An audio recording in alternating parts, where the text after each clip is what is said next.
Scenes from Istanbul, where a bomb has exploded in the heart of one of the city's busiest shopping districts. And that's where we begin today's coverage. Hello, everyone. I'm Natasha Fatah, and you're watching CBC News Network. The number of people killed and injured in the Turkish bombing looks to keep rising. But for now, we know that 6 people have been confirmed killed and more than 50 others wounded. No one has claimed responsibility for the explosion, but Turkey's president has hinted this could be terrorism. Adnan Khan is standing by for us at the police line where the bomb went off. Adnan, what do we know so far? Yeah, as you said, Natasha, so far at least 6 dead, 53 injured, and potentially more. Some of the injured are obviously injured very badly. It was a very strong blast. I mean, particularly strong considering that the street where it happened is one of Istanbul's busiest. It's a shopping street, very famous for tourists. A lot of brand names are here. A lot of people are walking the streets at that time. It was in the middle of the afternoon, so we're talking about a very busy time. In fact, this street is normally, I'm sorry, there's some large trucks coming by right now.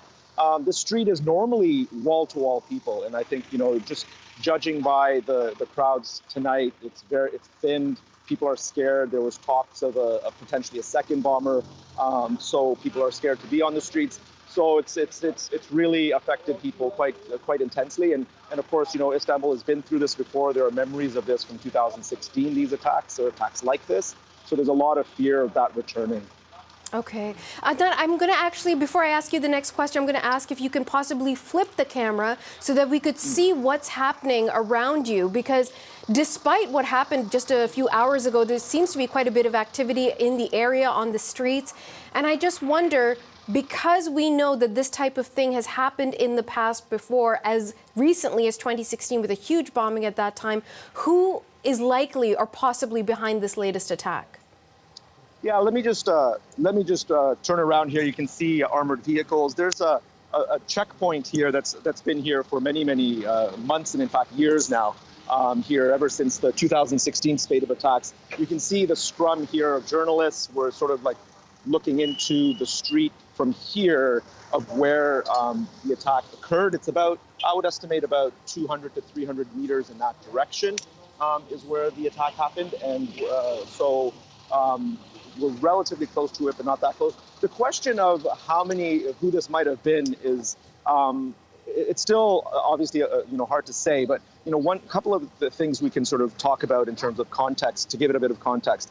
This attack is happening really at a time when this has been a bad summer for ISIS in Turkey. There have been massive arrests over the summer. There's been just recently, at the beginning of September, there was an arrest of a major high-level commander of ISIS, and earlier in the summer there were sweeps that took a lot of ISIS. It's not saying that it is ISIS, but it does follow their MO. So, but Turkey's a place where there's a lot of,